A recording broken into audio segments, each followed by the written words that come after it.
Yitzhak was born in Jerusalem, in the first half of the 20th century.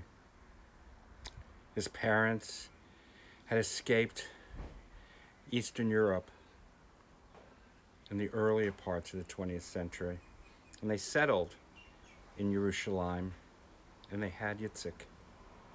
When Yitzhak was 1 year old, they moved to Tel Aviv when it was not such a big city. It was still just growing in its infancy.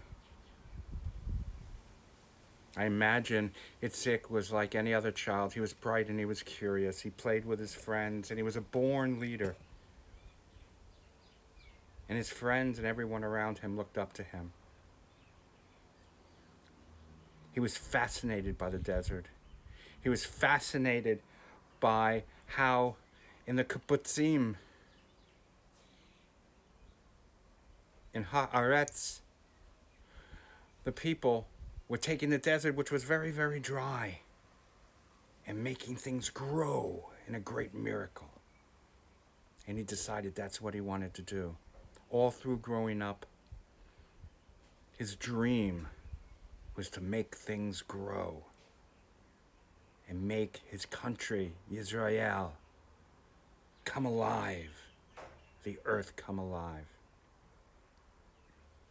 He went to school for a very long time to be a hydro-agriculturist, someone who specialized in bringing water, the life juice of all things in the desert, to bringing water to places where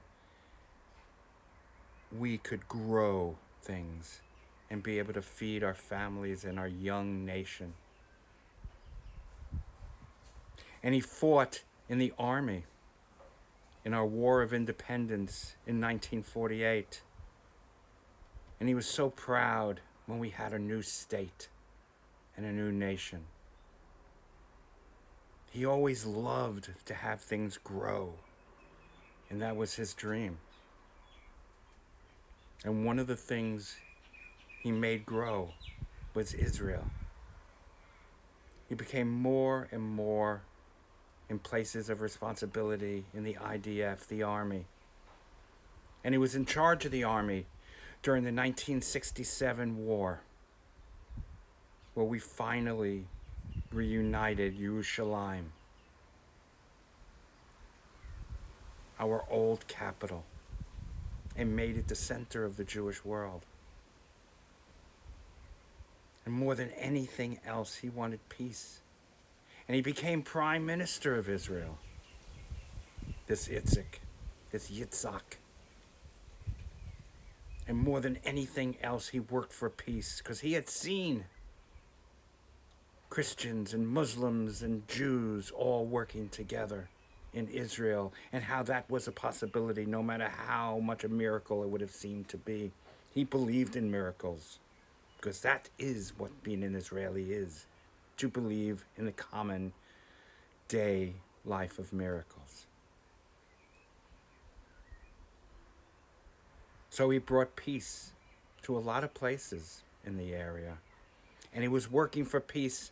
And you know, he had a gigantic gathering of Israelis in Tel Aviv where thousands and thousands and thousands of people came. Now, you know, everyone, you, me, your parents, all your teachers, everyone has something that they are scared of, that they're frightened of. And Yitzhak, this Yitzhak Rabin, do you know what he was frightened of? He was frightened of singing in public. He thought he didn't have a good voice, even though he did. He had a voice of change and a voice of peace, which is always a wonderful voice. But he was scared of singing in public, and he had never sang in public before. But during this fantastically large peace rally in Tel Aviv, he overcame his fear. And with the strength of the thousands of Israelis in front of him, he found the courage to sing, and they sang with him. And at that moment, when he sang and his voice echoed through the courtyard with those thousands and thousands of people in the streets, and they sang back to him, it seemed like anything, any miracle was possible, even the miracle of peace. And indeed, when we all sing together, miracles can happen.